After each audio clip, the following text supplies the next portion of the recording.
नमस्कार बच्चों, आज हम कक्षा 7 की संस्कृत पाठ्यपुस्तक रिद्धि संस्कृतम का 11वां पाठ पढ़ेंगे, जिसका शीर्षक है ऋतवः। ऋतवः मीन्स ऋतुएं, सीजन्स।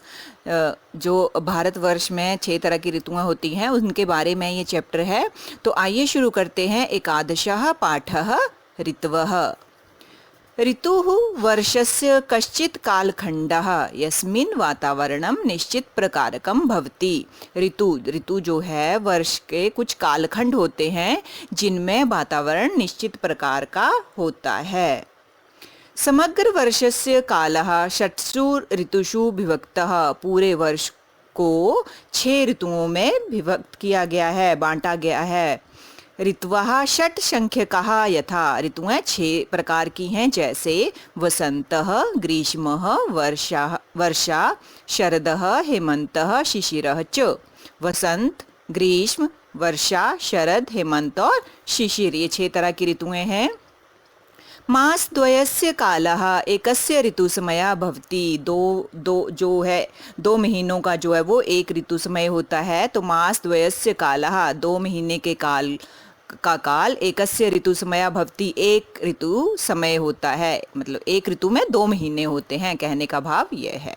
ऋतुः नाम परिसरस्य वातावरणस्य च स्थिति। ऋतु का नाम जो है परिसर के, वातावरण के स्थिति के अनुसार होता है। जो हमारी सराउंडिंग है उसका जो वातावरण है उसके अकॉर्डिंग ऋतुओं का नाम होता है। भारतीय मासाः नक्षत्राणां नाम्नाम् आधारेण निश्चितः सन्ति। भारतीय महीनों के नाम नक्षत्रों के नाम पर रखे जाते हैं, आधारित हैं। भारतीय मासाः नक्षत्राणाम, भारतीय महीने जो हैं नक्षत्रों के नाम पर आधारित हैं, निश्चित हैं। यथा जैसे चैत्र मासाः चित्रा नक्षत्र युक्ता भवति। जैसे कि चैत्र महीने का नाम चित्रा नक्षत्र के नाम पर रखा गया है। भारतीय मासाः सन्ति। भारतीय महीने जो हैं वो कौन कौन से हैं? नंबर 1 चैत्र मासः, चैत्र मास। वैशाख मासः, वैशाख मास। ज्येष्ठ मासः, ज्येष्ठ मास। आषाढ़ मासः, आषाढ़ मास। श्रावण मासः, श्रावण मास। भाद्रपद मासः, भाद्रपद मास। अश्विन मासः, अश्विन मास। कार्तिक मासः, कार्तिक मास। मार्गशीर्ष मासः, मार्गशीर्ष मास। पुष्प मासः, पुष्प मास। माघ मासः, माघ मास। और लास्ट है फाल्गुन मासः, फाल्गुन महीना, मतलब फाल्गुन का महीना। यदा शिशिरः ऋतुः गच्छति वसन्तः ऋतु आगच्छति। यदा शिशिर ऋतु गच्छति, जब शिशिर ऋतु जाती है वसंत ऋतु आती है। अधुना न अत्यधिक शैत्यम। इस समय ना अधिक गर्मी, ना अधिक सर्दी, ना च अत्यधिक उष्णतम, और ना ही अधिक गर्मी होती है। तो पहली ऋतु पढ़ेंगे जिसका है नाम वसंत ऋतु। वसंत ऋतौ वृक्षाः कुसुमिताः भवन्ति। वसंत ऋतु में वृक्ष कैसे होते हैं? कुसुमित होते हैं। मतलब क्या है? उस पर फूल होते हैं, वो फूलों से सुशोभित होते हैं। वसंत ऋतु वृक्षों में फूल होते हैं, सुशोभित होते हैं। वृक्षेषु कोकिलः कूजन्ति। वृक्षों में कोयलें कूकती हैं। मधुपः मधुम पिबन्ति। भौरे फूलों का रस पीते हैं, मधु पीते हैं, फूलों का रस पीते हैं। उपवनानि शोभन्ते। बगीचे सुंदर होते हैं, शोभा पाते हैं। कैसे? क्योंकि फूल लगते हैं बहुत। उपवनानि शोभन्ते, बगीचे सुंदर होते हैं। वसंते न अति उष्णम न अति शीतम च भवति। वसंत में ना अधिक गर्मी और ना अधिक ठंड होती है। सूर्य तापो अपि सुखदा भवति। सूर्य का ताप भी बहुत सुखद होता है, मतलब बहुत अच्छा होता है सूर्य का ताप। चैत्र वैशाख मासयोः वसंत ऋतु। वसंत ऋतु जो है वसंत प्लस ऋतु, संधि विच्छेद करेंगे तो क्या आ जाएगा? वसंत प्लस ऋतु। वसंत ऋतु संधि करके एक में लिखा है वसंत ऋतु।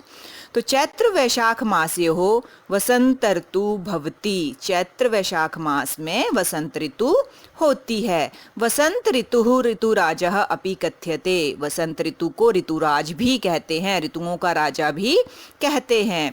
अस्या विविधानि नामानि सन्ति। इसके बहुत सारे नाम हैं, यथा जैसे मधुमासः मधुमास, कुसुमाकरः कुसुमाकर, ऋतुराजः च और ऋतुराज। ये हो गया वसंत ऋतु। दूसरी जो ऋतु है वो है ग्रीष्म ऋतु। ये भी संधि विच्छेद करेंगे तब हम क्या हो जाएगा, ग्रीष्म प्लस ऋतु। ग्रीष्म प्लस ऋतु, ग्रीष्म ऋतु।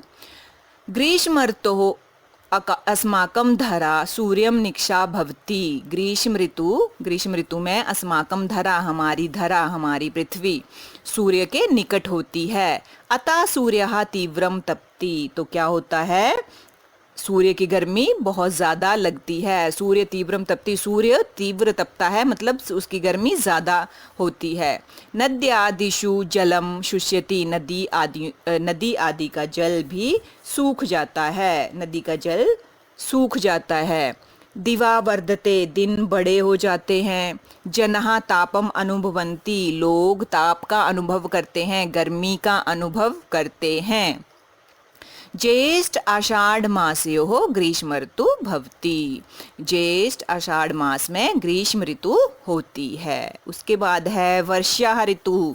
वर्षा ऋतु वर्षा ऋतु मेघाः वर्षन्ति। वर्षा ऋतु में क्या करते हैं, मेघ क्या होते हैं, बादल बरसते हैं। पर्वतः शीतलः भवन्ति। पर्वत शीतल होते हैं।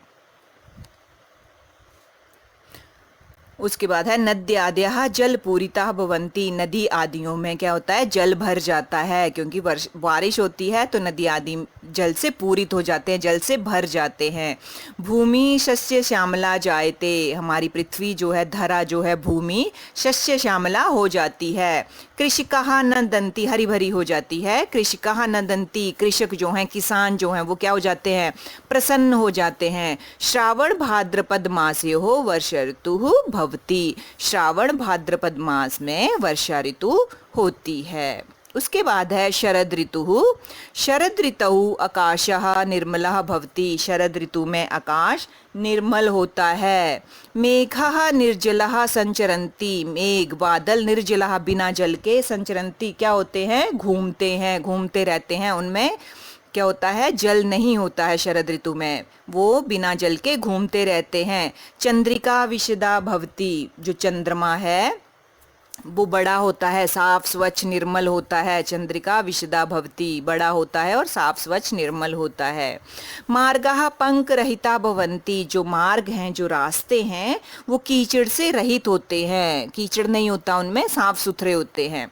शरद ऋतु अश्विन कार्तिक मासयोः भवति। शरद ऋतु अश्विन कार्तिक महीने में होती है। उसके बाद है हेमंत ऋतु। हेमंत ऋतु रात्रि ही वर्धते। हेमंत ऋतु में क्या होती है, रात बड़ी हो जाती है। सूर्यः मंदम तपति। सूरज का ताप भी कम होता है, वो मंद तपता है, धीरे तपता है। सूर्य मंद तपता है, धीरे तपता है। विस्तारेण हिमम पतति। विस्तारेण हिमम पतति, कहीं कहीं क्या होती है, बर्फ गिरती है। हिमम पतति, बर्फ गिरती है। सलिलम शीतलतरम भवति। सलिल क्या होती है, हवा। हवा बहुत कैसी होती है, शीतलतरम ठंडी होती है। हवा ठंडी होती है। हाँ ये है वायु अतिशीता वाति। जो वायु है वो अतिशीतः बहुत ठंडी बहती है।